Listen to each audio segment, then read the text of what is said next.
So I got bored and I was looking into things. I want to turn this into a little vegetable oil lamp. And the hardest part may actually be getting the rest of this label off. We will get this wet and do some scraping. Some of it's actually coming off pretty easy, but usually you can use alcohol for whatever residual glue is left on a jar. Alcohol will usually take that off, but let's go ahead and get this label off and I'll bring you back. This front label is a lot harder to actually get off, so I put some water on there and I'll let that soak for a while, then I'll come back to it. I've gotten the label off, and I'm going to just use a little bit of alcohol and get the last of the adhesive off, and I just rub that everywhere, clean that up. Let's go through and pick out some interesting looking rocks. I grabbed a bag of assorted rocks and we'll wash those up, clean them up, see what they look like wet. So these are what they look like wet. I don't know the coloration they'll look like in vegetable oil, but the next we've got our wicks, and we've got to poke holes in here for the wick to go through. I'm actually going to do two, probably one here and one here. See how that works? But I'm going to poke them through from the inside. That way the jagged edges will be on top, and the friction from the little jagged edges should hold the wick in so that it doesn't fall back down into the jar. So we've got a piece of wood to work with. Take the lid off of our jar, and there's a chisel, screwdriver, and a big hammer. But width of this looks like 2 screwdrivers wide. I'm going to try to pop through with the chisel at an angle, kind of see what that does. Like this here. That was probably too much, but hit a little too hard, too wide there. It's almost an inch wide. But this push through,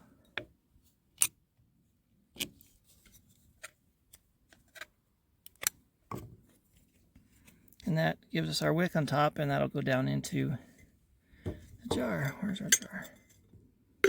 There's our jar. Depending how many rocks we put into it, it may, some water in there, may make these not go quite as far as we want them to. So we'll have to figure that out. But let's try a second one of these and not hit it quite so hard.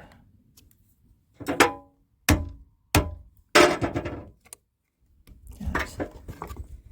little better. We'll just spread that out a little. Then I have to find out where my second wick went. I may have dropped it.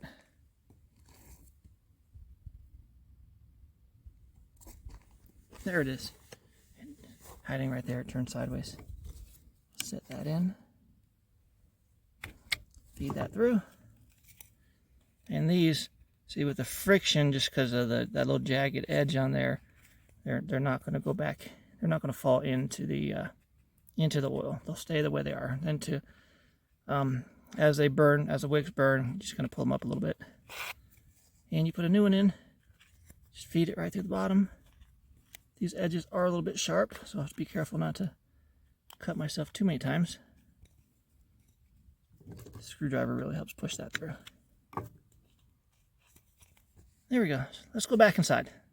I have read that this is not the best oil to use, that either get regular lamp oil, which is more expensive, or you can use like olive oil. Olive oil has cleaner burning and smoke less. The canola oil might make some smoke, but we'll see what it does. We've got the wicks set in a little. Now we're going to work in some of these rocks around that, because I don't want to fill it full of rocks. If I fill it full of rocks, I'll never be able to get the wicks down. So we'll put some rocks in, put some oil, put some rocks, put some oil. We'll do that in layers. So we put in some rocks. I'm going to put some oil into it. Let's see what it looks like.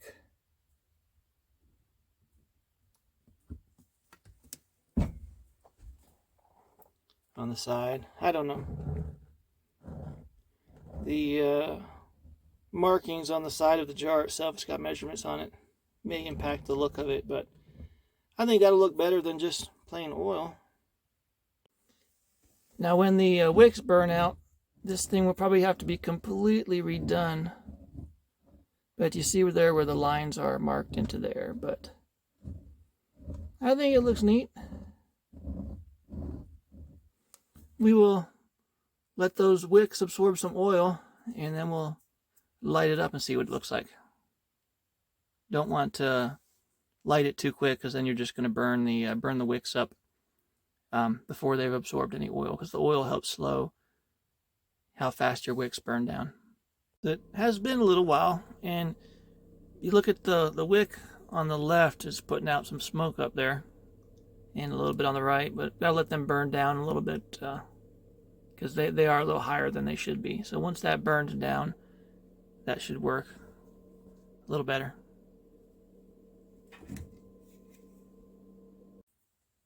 There's a little better evening view. The wicks are not smoky anymore. They've gotten down to where they want to be. I can switch hands. We'll rotate this a little.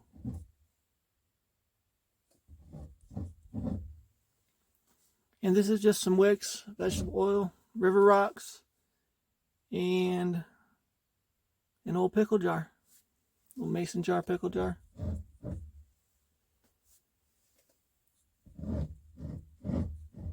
You see that wick ended up on the outside, it wasn't on the inside, but I didn't catch that. But I can just leave it at a different angle. And now it's pretty.